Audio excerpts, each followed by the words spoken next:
यार हमारी बीसी की महिला क्या घास ही काटती रहेंगी? एक मिनट सुनो ना, हाई कास्ट की जो महिला है वो तो परफेक्ट है, वो तो बीसी का भी कोटा खा जाएंगी। अरे ये पिछड़े वालों की समझ में नहीं आ रहा, इनकी समझ में तो जब भी नहीं आया था। कोई पिछड़ा समझता अरे नहीं ये है। नहीं समझ पा रहे हैं, 30 साल हो गए, ये तो उन्हीं चीजों को गाली, बीमारी यही है ना, अवेयरनेस नहीं है, जागरूकता है नहीं इनमें।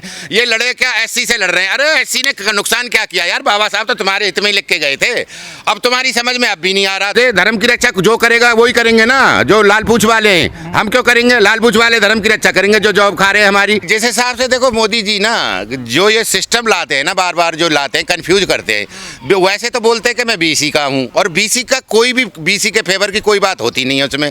जो इन्होंने सुदामा कोटा भी किया है ना, उस सुदामा कोटा में ही बीसी का ही काट के खा जाते हैं। दिल्ली पुलिस की वैकेंसी निकली है, देखो एक मिनट सुनो, 28% ओबीसी का आरक्षण है, उसकी भी 800 सीटें हैं, और उसका क्या नाम है, सुदामा कोटा है, उसकी 10% रिजर्वेशन है, उसकी भी 800 सीटें।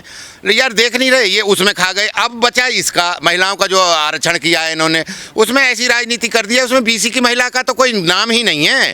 भाई देश की जनता 60% बीसी की है, और जो बीसी वाले हैं, मान लो एक बात तो बताओ, जो धोबी हैं, खटीक हैं, कुम्हार हैं, नाई हैं, जोगी हैं, इनका बताओ, ये बीसी में आते हैं हमारे साथ में, यादव हैं, जाट हैं, समझ रहे हो? तो इनको तो कुछ मिला ही नहीं। इसका मतलब सीधा सीधा इन्होंने ये कर दिया है कि जो भी होगा हाई महिला महिला होती है ना, पिछड़े की हो या अपर कास्ट हो। अरे अपर कास्ट की हो तो यही बहका बहका के, तो आज ये बता दो मुझे कि इस देश में जो हॉस्पिटल है वो कितने के? वही 2-3% लोगों के, उन्हीं के हाई कास्ट वालों के।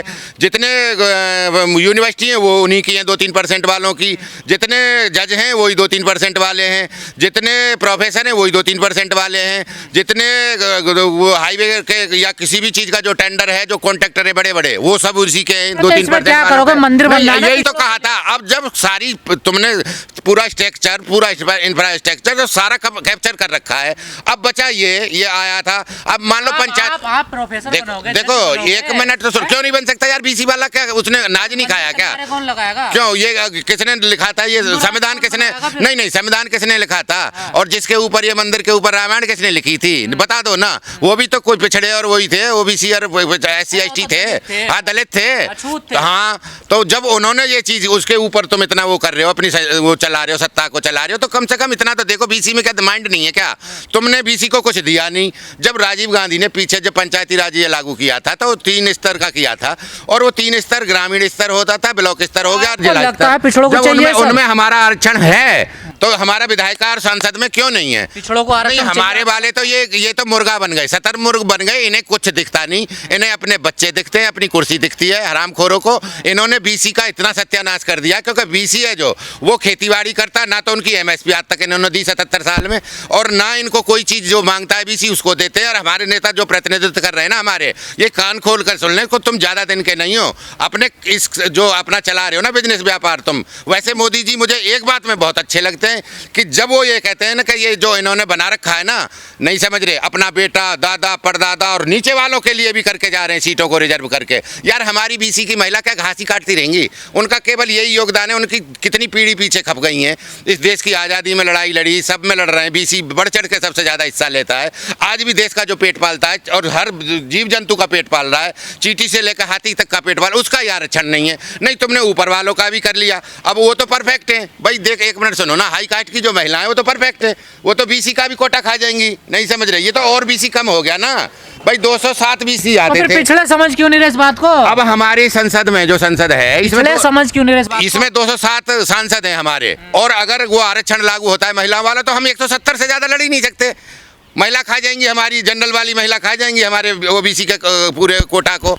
ये देखो एक बात बताऊं मैं, ये सिस्टम जो ये कर रहे हैं ना मोदी जी, तो ये तो ऐसा बिल्कुल वो करे जा रहे हैं कि इस बीसी को ना जहर देने वाला काम कर रहे हैं। हर चीज़ में तुम, कोई चीज़ का रेट तुम्हारा डिसाइड नहीं है। जो काम हमारे प्रोफेशन है, भाई हमारे प्रोफेशन क्या है? हमारा तो जो रोजी रोटी है, बढ़ई की है, धोबी की है, या यादव की है, जाट की है, दूध करना, नहीं समझ रहे, खेती-बाड़ी करना। और आरक्षण क्यों नहीं? आरक्षण क्यों नहीं चाहिए? SC का, तुम्हारा SC का कोटा तो SC में तो डिसाइड कर दिया, ST का ST में से कर दिया ना, तो उसको कुछ दिया। इन्होंने बस सीधा पिछले ही विरोध करे आरक्षण का तो। अरे ये पिछड़े वालों की समझ में नहीं आ रहा, इनकी समझ में तो जब भी नहीं आया था। देश गुलाम जब हो गया था तो 100 साल बाद हमारा देश की जनता जागी थी। उसको 100 साल बाद जब भगत सिंह फांसी ऐसे शौक में नहीं चढ़े थे, वो कह रहे थे जब तक मैं फांसी नहीं चढ़ूंगा, जब तक ये जनता जागेगी नहीं, और जब तक मैं ये जो आंदोलन की जो आग है, जो आज़ादी की आग है, ये ठंडी पड़ जाएगी, मुझे वो चढ़ना है। उन्होंने किसी के कत्ल करने या किसी को डराने या धमकाने के लिए बम नहीं डाला था असेंबली में,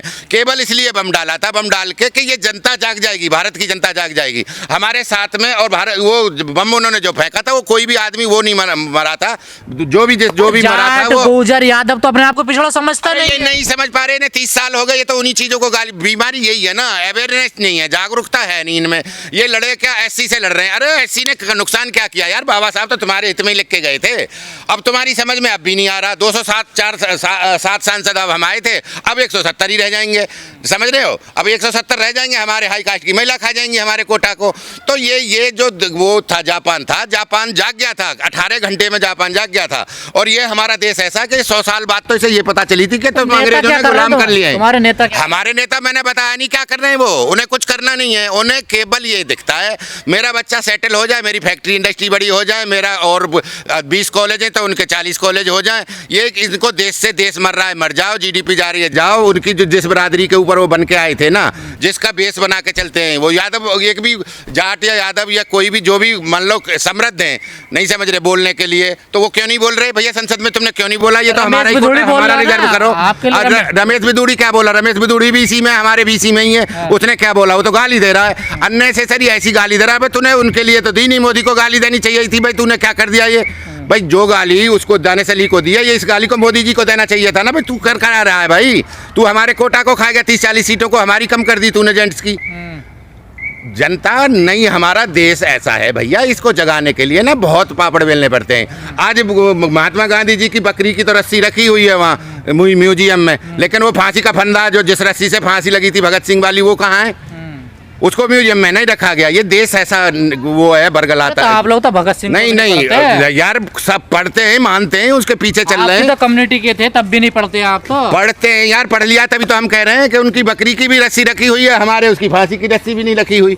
समझ रहे हो? ये देश जो फांसी पर चढ़ गया उसका देखो उसकी कितनी अब अभी तक शहीद का दर्जा। सारे यादव तो गौ रक्षक, उसको आतंकवादी ये कहते भाजपाई, और शहीद का दर्जा आज तक मिला नहीं यार। सारे यादव तो गौ रक्षक बनने, तो आरक्षण किसे चाहिए बताओ? नहीं आरक्षण के यादव, एक बात तो बताओ, केवल ये लड़ने को ही लड़ेंगे? बिहार में, यूपी में, हरियाणा में, भैया तुम अगर लड़ने को ही लड़ रहे हो, उसका फायदा क्या है? तुम हमारे उसको तुम मरवा रहे हो पीछे जाके। जो हमारा जो आरक्षण है वो आप उसके लिए क्यों ना लड़ाई लड़ रहे हैं? आप देखो तब जब तक जिंदा थे मुलायम सिंह जी, उन्होंने नहीं होने दिया। क्यों नहीं होने दिया? इसीलिए नहीं होने दिया कि उनका जा रहा था, वो समझदारी में ले गए काम। लेकिन ये क्या कर रहे हैं, ये जो बच्चे नए आए हैं और ये आके इन पर इतना ध्यान नहीं है कि ये हमारे आरक्षण खा रहे हैं। तो ये बताया तो सही, गौ रक्षक बन रहे हैं, ये तो गांव की रक्षा कर रहे हैं। देखो गाय तो एक हमारा, देखो एक मिनट सुनो ना, हमारे धर्म में और उसमें गाय को बहुत बड़ा, सबसे बड़ा जानवरों में देखो हमारी माता का दर्जा दिया गया है। वो हमारी भावना है, उसको तो हम देखो पालेंगे। अधिकार के लिए तो लड़ सकते हैं ना, अपने अधिकार के लिए। हाँ, वो अधिकार के लिए लड़ना चाहिए। अब तुम अब नहीं बोल रहे तो कब बोलोगे? नहीं समझ रहे जो ये काम कर रहे हैं। और जब ओबीसी बनते हैं, हालांकि हमें पता है एक्सीडेंटल ओबीसी हैं, उनका डीएनए तराजू है मोदी जी का, वो कभी ओबीसी हो ही नहीं सकते। जिसने कभी पिछड़े हैं वो, अरे यार जिसने कभी दराती नहीं पकड़ी, जिसके कोई खेत नहीं है, जिसके कोई किसानी नहीं की, जिसने कोई फावड़ा नहीं चलाया, हल नहीं चलाया, वो कैसे ओबीसी हो जाएगा? आप बताओ मुझे। पूरे भारत में एक आदमी पकड़ लाओ कि मैं ओबीसी हूँ और मेरे घर खेत नहीं है, दराती नहीं है, फावड़ा नहीं है। मोदी जी के है आज तक कभी भी सुना है तुमने? अरे फकीर आदमी। अरे यार फकीर तो हैं, लेकिन हमें क्यों जहर दे के जा रहे हैं यार? उनकी मम्मी बर्तन पोंछा, वो चीज एक अलग है। सबकी माँ ने, जब काम ही ऐसा था, सिस्टम ऐसा था, पैसा वाले कुछ ही लोग थे, राजा महाराजा थे, उन्हीं पे सारा सिस्टम था, उन्हीं पे ये जमीन जायदाद सब उन्हीं पे थी। और उसके बाद में सबकी माँ करती थी, हमारी भी माँ आज भी करती है, घास काट के लाती है। मैं चाहे इंजीनियर हूँ, मेरे भाई 4 भी इंजीनियर है, प्रोफेसर भी है मेरा भाई, समझ रहे हो? लेकिन मेरी माँ अब भी घास काटती है, चारा काटती है। जिसका जो काम था वो करता था, वो मोदी जी की माँ ने कोई अलग नहीं किया था। मेरी माँ का जो काम था उसने अपने बच्चों को पालने के लिए वही काम किया। तो अधिकार चाहिए आप यार, भी अधिकार क्यों नहीं चाहिए यार? ये कम से कम अधिकार हमारा, कम से कम प्रोफेसर बनोगे, हमारे में से तो मत मतलब प्रोफेसर बनेंगे, जज बनेंगे, हम क्यों नहीं बनेंगे भाई? हमें क्यों? हमारा एक बात तो बताओ, हम पढ़े लिखे नहीं है क्या? इनसे माइंडेड कोई कम है? ये धर्म की रक्षा कौन करेगा? अरे धर्म की रक्षा जो करेगा वही करेंगे ना, जो लाल पूछ वाले हैं। हम क्यों करेंगे? लाल पूछ वाले धर्म की रक्षा करेंगे, जो जॉब खा रहे हैं हमारी। एक बात बताओ ना, वहाँ शहादत किसकी है? लाल पूछ वाले कौन है? सब लाल पूछ वाले RSS।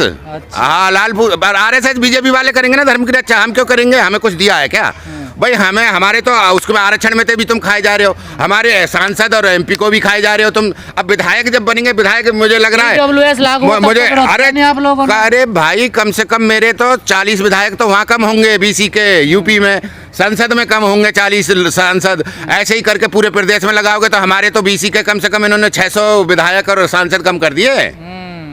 नहीं समझ में आ रही, लेकिन इनको समझा मैं कैसे, ग्राउंड तक कैसे ले जाऊँ? वो नेताओं का काम है। अब मेरे तो इतना है नहीं, मेरा बाप दादा तो फिर वो रहे नहीं प्रधानमंत्री और मुख्यमंत्री होते तो मैं अब 2 मिनट में स्ट्राइक कर देता, मैं कर देता सारे काम को। भगत सिंह ने वहाँ फेंक दिया था तो पुरानी संसद में मैं भी फेंक देता एक गोला। आपकी बातों से सुधार आ रहा है? नहीं, सुधार क्या, जैसे समझना पड़ेगा। देखो बाबा साहब ने बोला था कि मैं एक ऐसी व्यवस्था करके जा रहा हूँ आपके लिए कि जो अब राजा है, जो उसके रानी के पेट से पैदा नहीं होगा, ये वहाँ से पैदा होगा, मतपेटी में से पैदा होगा राजा। लेकिन ये तो वो घुमा फिरा के साले वहीं ले गए सब चीज को।